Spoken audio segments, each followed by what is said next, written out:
The reason he's here today is he wrote a op-ed called Democrats' Case for DeSantis, but he is also the author of this book, How America Works and Why It Doesn't, a brief guide to the U.S. political system. How are you doing, William?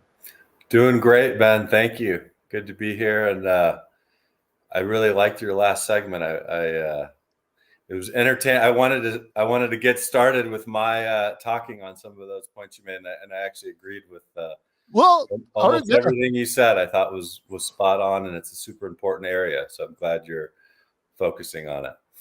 Well, I appreciate that, and that maybe that does set up what we're about to talk about, though, right? Because the argument that you were making in Democrats' Case for DeSantis, and that last year when that came out, that I was responding to in Jacobin, was, as the title indicates, a case for Ron DeSantis as the best of the worst, or whatever, the lesser evil for president. And of course, everything that we were just talking about is all stuff that points in exactly the opposite direction of what DeSantis's career has been spent fighting for, right? I mean, he doesn't want to. He doesn't want to give people free childcare, reduced work hours, so they get better, work-life balance. He was against a ballot initiative in Florida to raise the minimum wage to $15 an hour. He has the positions on organized labor, on healthcare, on all this stuff that you would expect, right? A Republican presidential candidate to have, right? Which so this seems, again, like it's pointed in very much the opposite direction from what we kind of agreed that the two of us want, right? So so what gives, right? What's the case? So stepping back a little bit, I think what you said, least worst, right? The column was very clear. This was binary analysis, either Joe Biden or Ron DeSantis, right? And I made the point that we can hopefully all agree, at least a lot of us, Donald, will set Trump aside, because a lot of us that disagree about Biden versus DeSantis agree that Trump would not be a good president. And I feel very strongly about that. So setting that aside, we've got those two choices. And if your focus is whether my focus, your focus, or anyone's focus is domestic, you're focusing on the issues you were talking about in your last segment about economics and the environment, a lot of the really highly charged issues that are domestic focused. Of course, a lot of domestic issues have international components to them, like the environment and so on. But then Biden's a very easy choice for me as well, right? I agree with his platform much more. I said in the column, repeatedly and explicitly how strongly I do disagree with a lot of DeSantis's policies domestically.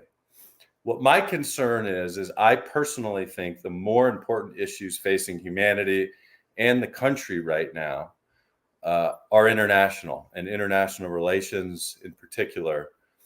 And the question the column raised was a very specific one. Who should be president from January 2025 to January 2029? And my concerns are that Joe Biden, given his, and I say this respectfully, but I'm trying to be accurate because it's an important subject, given his declining cognitive abilities that I think you agreed with in your column, the idea that that person would be the commander-in-chief and our chief executive globally when we're dealing with huge issues, including China, Russia, Ukraine, and so on, 4 or 5 years from now, quite alarming to me. And so that was really the driving point behind my article, which is certainly right there in the article. So that's why the counterintuitive conclusion comes from. I think the last quick point is that if it had a different headline, it might have been interpreted different. But as you know, as a columnist, you don't always choose your headlines. Well, okay, so let's explore that. I mean, what would your, like, if you had been able to, right? Like, how would you have summarized it? Well, I think it was more anti-Biden than it was pro-DeSantis. I made very clear that the end of the column says really what I actually want more than anything would be a younger, talented Democrat to rise up, get the nominee, become the nominee, and that person become president. Somebody who shares Biden's general policy, ethos, perspective, but isn't going to be 86 in 4 years, getting a call at 2 a.m. because China invaded Taiwan. Instead, that person will be 52 or whatever the age would be, somebody in the prime of their life. That's what I want.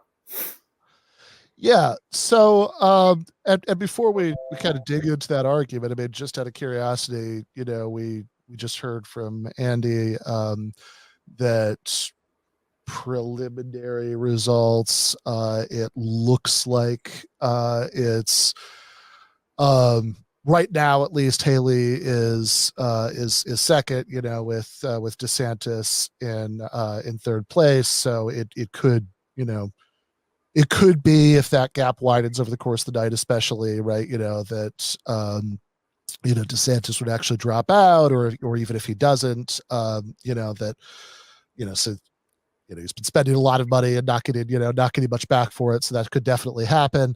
And even if he doesn't, that Haley could become the main, like, non-Trump candidate. So just because all of this has happened, the dynamics of the race has certainly shifted since you wrote the column. Like, I assume you would make the same argument there that like, as much as you disagree with her, you'd rather it be Haley than Biden getting the call.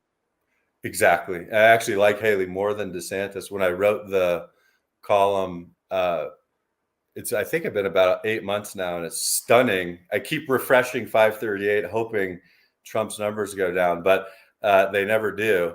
DeSantis was actually fairly close to Trump. I mean, in retrospect, it seems impossible, but the gap wasn't that. And I think Haley might have been in low single digits.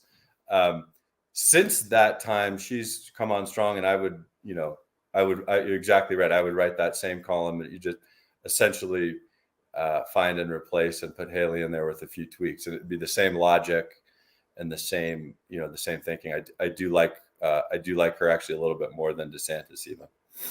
Okay, so I mean, let's talk about why, right? Because I can I can understand the objection about Biden and cognitive decline. I actually find it. I mean, I wrote something for Jacobin back in 2020. Making that point, right? That there did seem to be worrying sides of that, and I think that's true, and I think it's actually, frankly, kind of amazing that I keep hearing from liberals and Democrats at the same time that Donald Trump is this unprecedented threat to democracy and everything is on the line in the election, and B, there should be no discussion whatsoever of replacing. I think I may have written verbatim that exact line myself. Yeah, I mean, that's it's just kind of incredible on its face, right? So, yeah. So I do understand that, right? But then the question is, okay, right? But what would be the, like, Trump was bad. He did many bad things as president, and even though I suspect that overall, right, I'm voting from a place considerably to the left of where you are overall, right? I assume that we at least think that, like, a lot of what Trump did as president was bad for the same reasons, or for certainly heavily overlapping reasons. But then the question is, right, whether we're talking about domestic or foreign policy, in what respects, I mean, other than being younger, in what respects would Haley or DeSantis be different? Would they be better? I mean, certainly if we're talking about democracy, it seems awfully relevant that that Haley and DeSantis are both on record as saying that they would pardon Trump on all 91 indictments that he's facing right now. That seems pretty revealing. It also seems relevant that certainly Ron DeSantis. Haley might be a bit better in this respect, but certainly Ron DeSantis as governor of Florida, uh, where he was, by the way, was a all-in Trump guy. He literally did a campaign ad. I think it was when he was running for re-election, where he was like teaching his like toddler son to say "build the wall," and as governor of Florida, he backed the Stop the Steal nonsense. He said. He actually instituted this like state police task force that was supposed to be to go after election fraud, but what it actually did was it conducted SWAT raids of people who had registered to vote, even though they weren't allowed to because they had felonies on their records. None of this certainly indicates a commitment to democracy to me. And I know you said you were kind of bracketed domestic policy, for the purpose of thinking about this. Although, again, if we agree that there are like, catastrophic levels of inequality, then as much as sort of Biden, what I would see as Biden's, tepid centrism is bad, then certainly this kind of, a lot of what I think was bad that happened under Trump was this kind of 4-year orgy of deregulation and union busting and tax cuts for rich people that would certainly happen under either Haley or DeSantis. And even on foreign policy, these people are both extremely hawkish. DeSantis, in keeping with his longstanding, I would assume that DeSantis is somebody who works for him, whose job is just to scroll right-wing Twitter all day and figure out, what they're mad about, so he could do some sort of press conference or initiative, to show what he's doing about it. My favorite example of this was when there was that week when we were all doing culture war over gas stoves, and DeSantis announced that he was going to have a tax break for buying gas stoves in Florida, even though it's Florida, there are like hardly any gas lines. As part of that, there was he has this like obsession with Confucius Institutes that are sponsored by China, and how we need to get rid of these. And he's always talking about them, the like fighting the influence of the Chinese Communist Party, which surely would have been taking over Florida. In his absence, Nikki Haley, at one of the last one of the debates, and the one that was immediately after October 7th, certainly sounded to me like she wanted to go to war with Iran, right? So these are people who seem pretty belligerent on foreign policy to me, right? And where Trump, I think, was a severely mixed bag. He had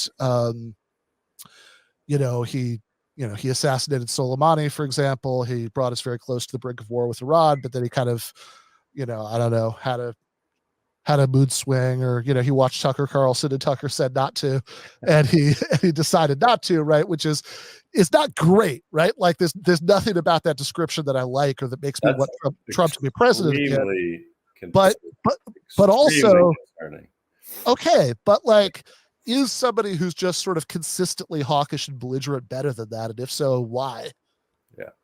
Well, let me just step back. And I know I've laid out a bunch of stuff, so if you want to go back to earlier parts, feel free to address any part of that. Yeah, I think a couple thoughts. Number one, you're saying a lot of things I totally agree with.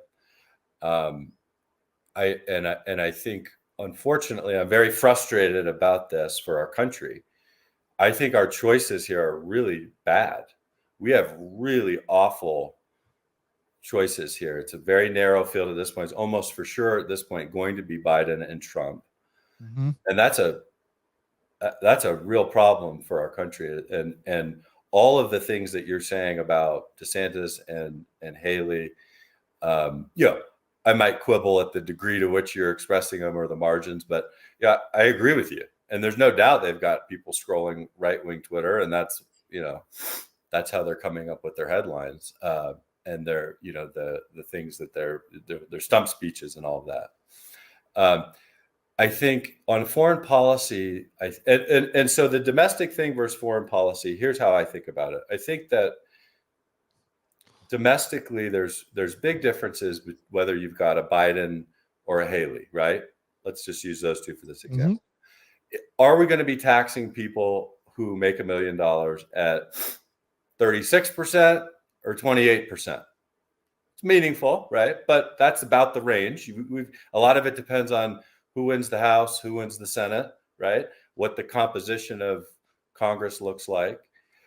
But a lot of these issues are cabined in ways that they're very important. And again, if your focus politically is domestic, that's where the battles are. But if you zoom out and you compare how the United States and China's relationship over the next decade evolves, and you compare that to 36% for people making $1 million or 28%, it's much, much more important that we get China right. And that goes back to the 2 a.m. phone call in late 2027 when China's invaded Taiwan and they accidentally, or maybe on purpose, blew up 2 of our Navy ships. I don't want Joe Biden waking up, getting that phone call at 86 years old, and making the decision of what we do in response to that.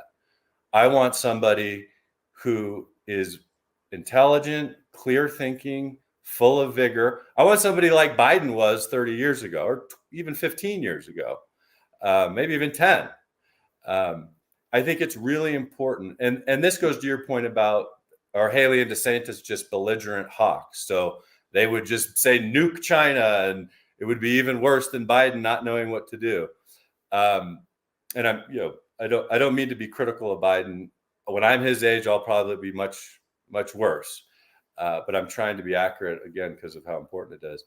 I personally, and I think this could be really where the debate could be really sort of targeted and focused about who's right and who's wrong. I don't think Haley and I don't think DeSantis are MAGA zealot idiots. I think Trump is. Trump's obviously very talented politically.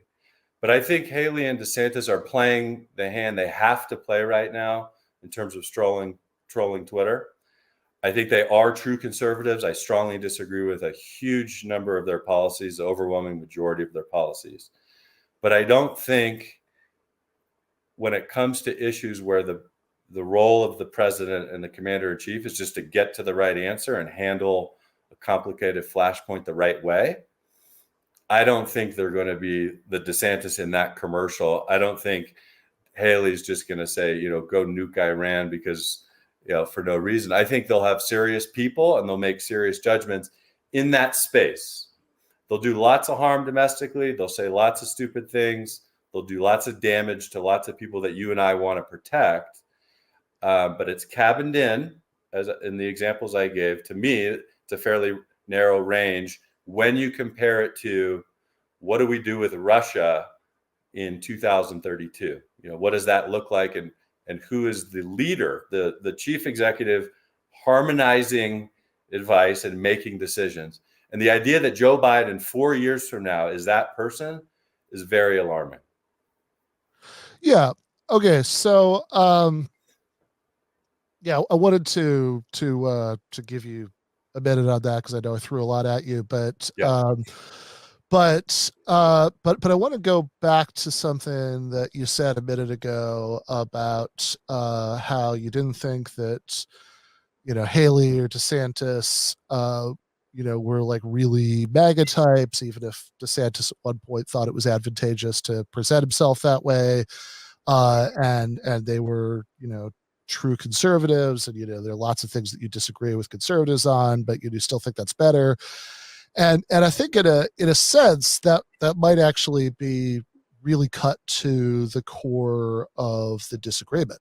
That in other words, like, is Trump's is MAGA, right, this new thing, right, that's like really substantially different, right, that or is it a branded exercise that's that's certainly that's certainly attached to an individual who has numerous flaws we don't need to waste time getting into, right, that that at the sort of core of what he actually do, right, is maybe not that different, right? So in other words, if you think about what is allegedly supposed to make Trump different from previous Republicans, that what was supposed to to make the MAGA project differently, go back to what he said, right, in 2016, that was mostly about things that he didn't actually do, right, that he said he was going to he went to Lordstown, Ohio, and told people to that he was going to bring the factory, the like steel plants back. He said on the campaign that that he wasn't going to touch entitlement programs, which of course he actually certainly tried to at various points to cut Medicaid and food stamps. So that like the stuff, the domestic populism certainly, right, is what was supposed to is something that was supposed to be importantly different from other Republicans and earlier Republicans. And on the foreign policy end, it was it was isolationism, allegedly, right, that he wasn't an interventionist. He criticized the Iraq war to Jeb Bush, and that I think, as we discussed, he was incredibly inconsistent about in office. But that's the stuff that was like there was a lot of stuff that was supposed to be different, which was mostly would have been good if it was serious, right? That wasn't different. And then there was a lot in practice that was the same, right? I mean, that wanted, Trump's big domestic, policy accomplishment was a tax cut for rich people. Trump, his judges were all the same people that anyone else would have. Yeah, it was from the same list, that from the Federalist Society or whatever. That I'm sure Yeah. a President Rubio would have been using if he'd won the primaries. I'm agreeing with everything you're saying, Ben. So okay, so in that case, right, like that. But this all goes to the distinction that you're drawing about like real conservatives and MAGA, right? So we've kind of agreed that it's not on those, it's not on policy, right? So what is the core of the distinction that you see? If there's this like important distinction between true conservatives and MAGA, so Haley and DeSantis are better than Trump because true conservatives are better than MAGA. What's that line about? So I may have misspoke. I think sure. DeSantis and Haley certainly embrace MAGA. Yeah. Lots of their policies will. They have to. There's no way you could show up if you didn't. And I think one of our biggest problems as a country, and frankly, the underlying reason we're dealing with a lot of the things you and I are talking about, is very widespread irrationality and dysfunction in the populace, MAGA being, the primary example of that. That's not going away. Okay. And if Haley were to be president, you better believe she's making America great again in every speech. And so it's not like she's going to waltz in there and be Jeb Bush, like I there's a lot of overlap and a lot of, inconsistency that's going to come from Yeah. whoever's elected, if any of them were elected. Mm-hmm. The key difference for me, I think the most striking example to illustrate it is just that 2 a.m. phone call 4 years from now. And I think Trump, if he gets that phone call, first of all, he'll be 80 or something. Mm-hmm. The second he hears what's happening, he'll be thinking, well, I'm going to just tweet something to Chairman Z that's going to piss him off. And I don't even, he'll be Trump. Okay. Mm-hmm. And I'm very alarmed about that coming back. His brand of me first, sort of belligerent, irrational diplomacy, that would be horrible for the country. I think that Nikki Haley, Ron DeSantis, my sense, and we'll learn if doesn't look like it's going to happen, but you don't know until they're in office. But my sense is they would take it seriously. They would have a cabinet of serious people, and in that sense, it would be traditional people. Robert Gates, for example, was defense secretary for George W. Bush and Obama. And I think it's likely somebody in that mold would be involved with either DeSantis or Haley and offer rational. And that would be somebody I disagreed with on lots of their conservative philosophical questions about tax codes and labor unions and things like that. But they would assess the situation rationally, and we would behave in a way where we maximized our likelihood that we didn't get ensnarled in a huge conflict, or we handled it the right way. And that leads me, if I may, to a question for you. Sure. So my column made the point that we're looking at least worst options, and I chose DeSantis compared to Biden 8 months ago, and now I'm saying I choose him and Haley over Biden. We said Trump said. I don't think you can rebut or refute that argument unless you clearly articulate why Biden is better. Yeah. And your article, I'm almost done. Your article didn't. I liked your article; it was well written, but I didn't think your article actually affirmatively did that. And so, what happens, in your opinion, in 2027 when Biden gets that phone call? That's better than Nikki Haley. Why? Right. Okay. So, I mean, I think it's complicated by the fact that that foreign policy is where lesser evil arguments are often at their least clear, because some of the same continuity that you just talked about, right, with your example about Robert Gates, that you tend to have trends in the foreign policy establishment, which is the part of the American state that's the most insulated from public opinion, that kind of wax and wane over time, and I mean, Biden has certainly done things that that horrify me in most obviously Gaza, but yeah, I think that the reason that I would be at the very least unconvinced that it would be better, right, for Haley to get that phone call, is that the her everything that I've heard from her on foreign policy in this campaign. I mean, again, even if we're doing this in a way that that all we're interested in is the reaction to foreign policy crisis, which is certainly not all that's at stake, right?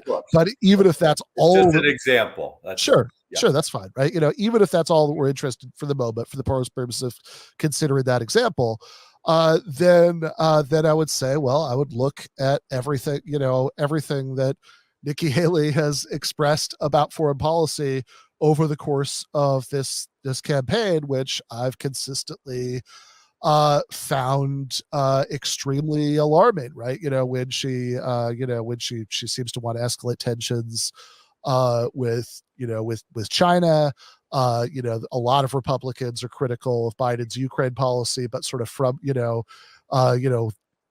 oftentimes they'll say, well, we should like cool off on that to focus on like the real enemy, which is China, which I'm not crazy about either, but Nikki Haley seems to want to do both. She certainly sounds very belligerent about Iran. And the sort of biggest point that I would make about all of this, right, is that,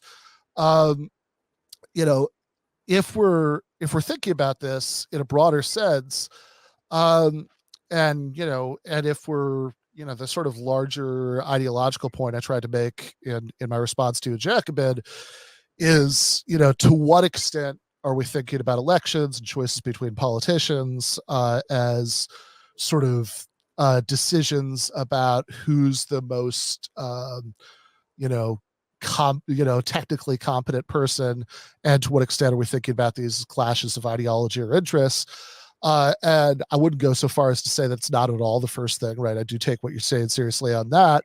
But of course, competence is good when people are competently pursuing doing good things, and you want your enemies to be incompetent. Yeah, it can actually be bad if they're competently pursuing bad things. It's got to all line up 100%. Yeah, I would argue is much of what you could like DeSantis when courts aren't throwing it out has been pretty effective in getting things in through. Well, even when courts do throw it out, sometimes that corresponds with overall effectiveness because it means you're leaning into things.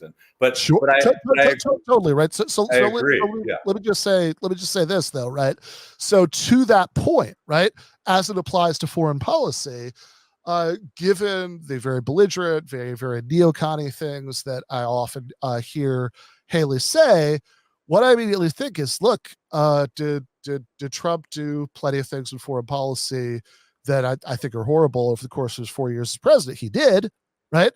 But if I were to say, which president in the 21st century has done the most damage in that regard, for me, it wouldn't be a contest. That would be George W. Bush, who was 54 years old when he was elected. No age worry there at all, right?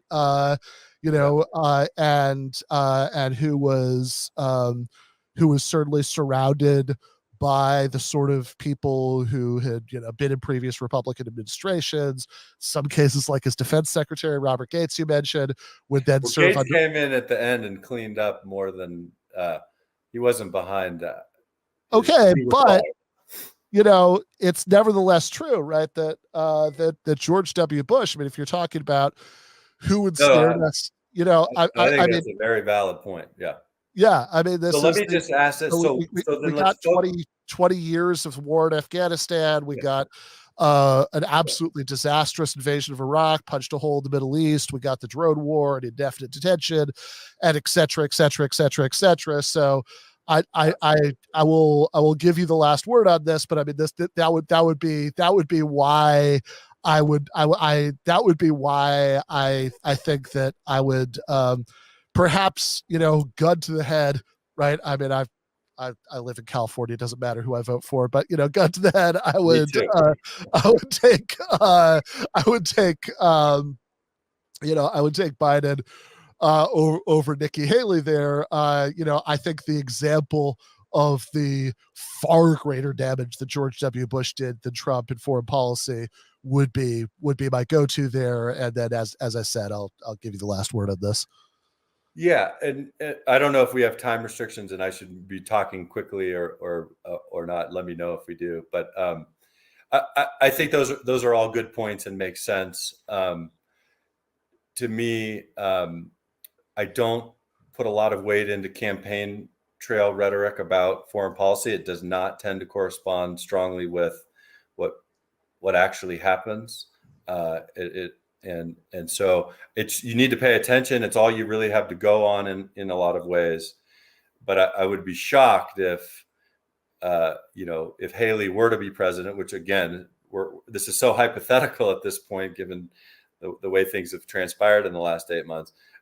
I would be surprised if it just sort of mirrored or even closely, mildly resembled, the things she's saying on the trail.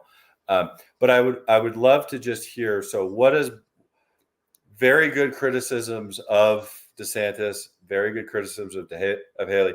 Great point about Bush. not being 86 and very, very cognitively impaired is not sufficient to be good in foreign policy. You also have to be other things, and not, George W. Bush was not too old. And you're right. He did very damaging things in the war in Iraq. In retrospect, was a unbelievable disaster. But let's shift just to Biden. What does that 2 a.m. phone call look like in 2027? Just what? Because in order to prove he's better, you've got to explain. Well, what does that look like, and why is it better? And I'm not trying to repeat the same question, but I'd like to hear you just. Yeah, right. Like, look, I think I tried to lay it out earlier. Okay. I'll rephrase maybe this time, but I think obviously I'm in the uncomfortable position of defending somebody I'm extremely critical of about this stuff, but I I would say at the very least, right, that we have, this isn't entirely hypothetical, right? We had the invasion of Ukraine under Biden, and while of course he hasn't done anything like the kind of de-escalation and moves towards diplomatic settlement that I would have liked, I certainly don't see any indication. I mean, of course, you're right that campaign trail rhetoric can diverge from what people do, but you're also right that it's all we have to go on for somebody who doesn't doesn't have a record that can contradict it yet. That I certainly don't see any indication that Nikki Haley would have, and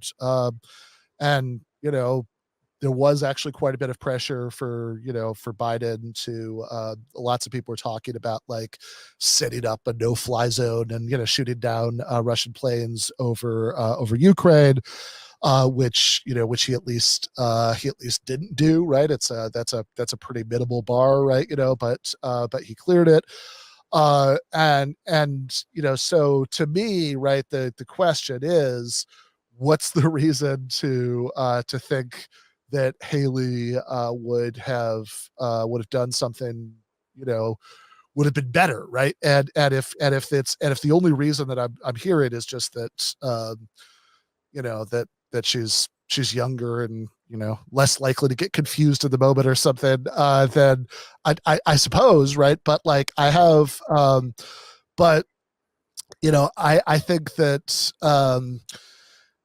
I think that that the if we sort of agree that George W. Bush, when he was when he was 54, right, the age he was when he was elected, was not, right, somebody who you would rather get that phone call than Biden. I'm not sure. I'm not sure why Nikki Haley would be better, right? Like I don't see that the I mean, unless you think that in a moment of extreme senility, right, Biden is just going to say something wild, which and get the 25th Amendment invoked on him, I guess, then it seems like the questions about what people's actual preferences are, right, what their foreign policy instincts are, is going to be more relevant to me than what their than how how old they are. I mean, as much as also maybe to end this on a conciliatory note, right? Something that we do agree on, right? Yeah. It's absolutely insane that the Democrats have insisted that this guy who is unprecedentedly old, and also has extremely bad poll numbers, and right, that this person has to be the nominee, and in fact it's so important that he be the nominee that we're that like the primary voters shouldn't even really have a choice about it. Like all of that is completely nuts. None of it makes me want Nikki Haley to be president, but I do agree with the premise that it's a totally indefensible decision. Yeah. I don't want her to be president either. I want Gavin Newsom to run, or you speaking of California, or someone like that. But we'll see how things play out over the next. At some point, some point you can come back out and we can have an argument about Gavin Newsom. But in any case, appreciate it, Will. So once again, the op-ed was Democrats' case for DeSantis. The book is How America Works and Why It Doesn't, a brief guide to the U.S. political system. Thanks for coming down. Thanks very much, Ben. Lots of fun. Really appreciate your time and lots of good points. So thank you. All right. Thank you so much.